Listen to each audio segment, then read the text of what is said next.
नमस्कार दोस्तों, मेरा नाम डॉक्टर सौमिल मांडलिया है और मैं अहमदाबाद में एज कंसल्टेंट ऑर्थोपेडिक और स्पाइन स्पेशलिस्ट के तौर पर प्रैक्टिस कर रहा हूँ। दोस्तों, आज हम जानेंगे कि एंडोस्कोपिक स्पाइन सर्जरी के क्या-क्या बेनिफिट होते हैं। सबसे पहला और सबसे major benefit endoscopic spine surgery का ये है कि ये सर्जरी में पेशेंट जागृत अवस्था में होता है। ये सर्जरी लोकल एनेस्थेसिया में की जाती है। पेशेंट को बेहोश नहीं किया जाता है, इसलिए जनरल एनेस्थेसिया की ज़रूरत नहीं पड़ती है और एनेस्थेसिया से रिलेटेड कोई भी जोखिम है, वो चले जाते हैं। साथ ही साथ में इसका फ़ायदा ये होता है कि हमारे पास जैसे बहुत सारे मरीज़ आते हैं जिनकी एज ज़्यादा होती है, 80 साल, 85 साल, 90 साल, या फिर उनको कोई और कोमॉर्बिडिटी होती है, सीवियर हाइपरटेंशन है, एंजियोप्लास्टी हुई है, मतलब कि वो मेडिकली अनफिट है एनेस्थेसिया के लिए। तो फिर इनको डेफ़िनेटली एंडोस्कोपी प्रेफ़र की जाती है, क्योंकि endoscopic spine surgery local anaesthesia में की जाती है। दूसरा फ़ायदा एंडोस्कोपिक स्पाइन सर्जरी का ये है कि इसमें ऑपरेशन का जो कट है वो बहुत ही छोटा, मतलब 1 या 1.5 सेंटीमीटर जितना कट आता है, उसके थ्रू ही हम एंडोस्कोप डाल के सर्जरी करते हैं। इसलिए मरीज़ की रिकवरी बहुत ही फ़ास्ट होती है। मोस्टली सब पेशेंट्स को हम 2 घंटे में चलाना प्रेफ़र करते हैं और शाम तक उनको डिस्चार्ज भी दे सकते हैं। एंडोस्कोपिक स्पाइन सर्जरी में कट छोटा होने के साथ-साथ मसल की कटिंग भी बहुत ही कम होती है।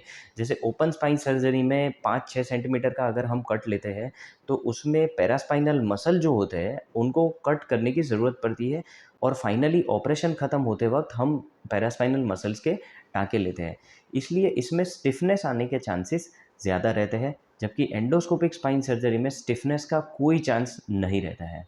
इस सर्जरी में मरीज़ का हॉस्पिटल स्टे बहुत ही कम रहता है, क्योंकि हम एज़ सून एज़ पॉसिबल चलाना प्रेफ़र करते हैं, तो मरीज़ को शाम तक या मैक्सिमम दूसरे दिन सुबह हम डिस्चार्ज कर देते हैं। इसीलिए फाइनेंशियली भी ये ज़्यादा फ़ीज़िबल सर्जरी है।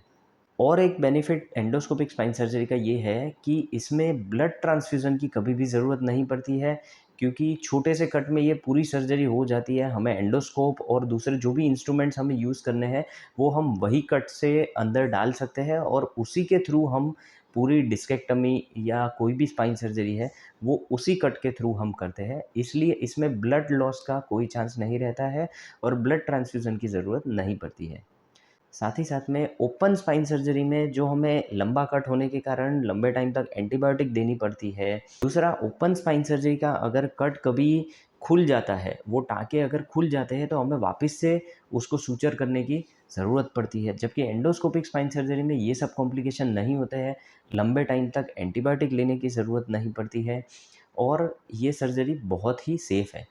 लास्टली मैं यही कहना चाहूँगा कि अगर आपको आपके डॉक्टर ने स्पाइन सर्जरी की सलाह दी हुई है, तो आपको डेफ़िनेटली उनको एंडोस्कोपिक स्पाइन सर्जरी के बारे में पूछना चाहिए और राय लेनी चाहिए कि आपके केस में ये एंडोस्कोपिक स्पाइन सर्जरी पॉसिबल है या नहीं है। इससे रिलेटेड अगर आपकी कोई भी क्वेरी है, तो आप नीचे दिए गए नंबर पर व्हाट्सएप कर सकते हैं, मैसेज कर सकते हैं या आपके रिपोर्ट भेज सकते हैं।